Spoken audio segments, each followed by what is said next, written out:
You study for hours and hours, but end up forgetting everything the next day. Frustrating, right? But what method are you using for study?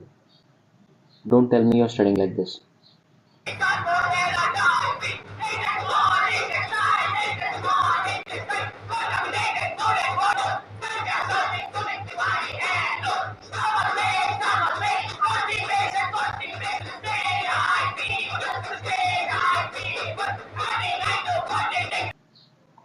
Ratta Marna is not a study technique. In this video, I am sharing with you 10 study techniques which are inspired by movies and are scientifically proven to help you understand better, retain whatever you studied, and ace whatever exam you are preparing for.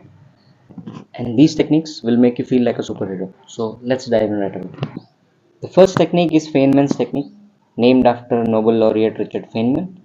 And this technique is all about explaining complex topics in simpler language. To understand this better, watch this video. You must have definitely watched this movie Kung Fu Panda where Po was chosen as a dragon warrior to defeat Thailand. But Shifu's efforts were in vain because whatever he tried, Po couldn't learn Kung Fu. But one day when he realizes that Po's language was food and his food habits, that's when Shifu realized that he has to teach Po in his own language. He made Kung Fu simple and explained it in Po's language. Po mastered Kung Fu better than anyone else. And a real life example would be explaining blood circulation to a 5-year-old kid by using water pump and pipes as an example in an apartment. The second technique is known as spaced repetition or revision, what do you call in simple terms. To understand this, watch this.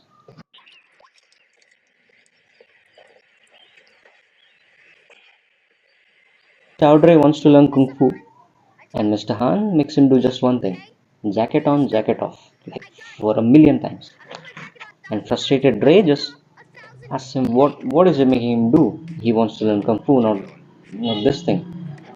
And Han immediately attacks him but makes him realize that he was learning the core of Kung Fu through spaced repetitions or other revisions which we call in it. In the same way, revision or repetition may feel boring for you. But do you know, by doing this, you're transferring the information from your short term to your long term memory. It's like strengthening your memory like a muscle, and you're very less likely to forget such information. The third technique is known as Pomodoro Technique, which is also called as maximum focus for a short burst of time. To understand this technique, you need to watch a movie known as Limitless. In this movie, there's a character known as Eddie who takes a pill, after which he develops superhero kind of memory. He develops complex problem solving skills and hyperfocus for a short burst of time. Using this technique, you can definitely improve your focus and study like a superhuman, at least for a short period of time. The fourth technique is called mind mapping, or in simpler words, be Sherlock Holmes. Sherlock used to visualize everything that was around him. He used to visualize his memories, used to connect dots, and he used to solve complex cases using his memory power. You can do that too. For instance, if you're studying a topic on liver, you're studying the anatomy of liver, for example, you can branch it towards physiology. Like you can visualize the enzymes, you can visualize the pathology if the enzymes don't work, or you can visualize the pharmacology behind it, like what drugs can you give if a particular enzyme doesn't work. This is what is called as integration in today's world, and this is very important if you really want to ace the upcoming exam. You connect the dots between the subjects. Like you can't be studying physiology separately, anatomy separately, pathology separately. That's not practical nowadays, right? You have to integrate, you have to connect the dots, and mind mapping is what you have to use to ace this kind of exam.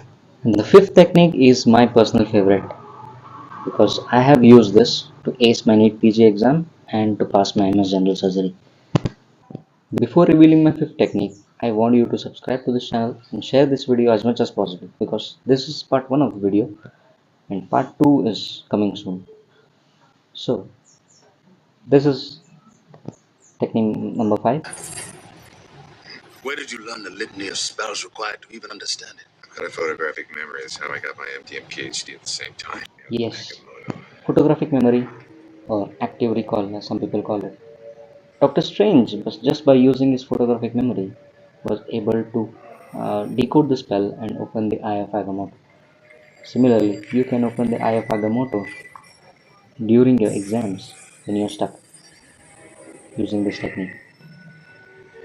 So whenever you're confused between two options, or you're not able to uh, you know remember a topic, photographic memory is what's going to help you the most during your exams.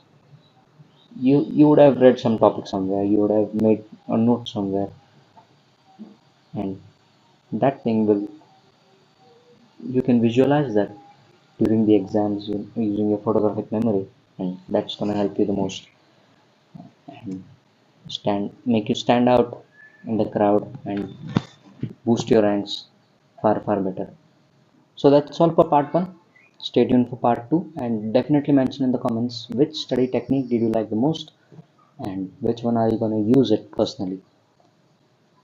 And please mention which study technique should I elaborate more and explain it so that you can understand even better.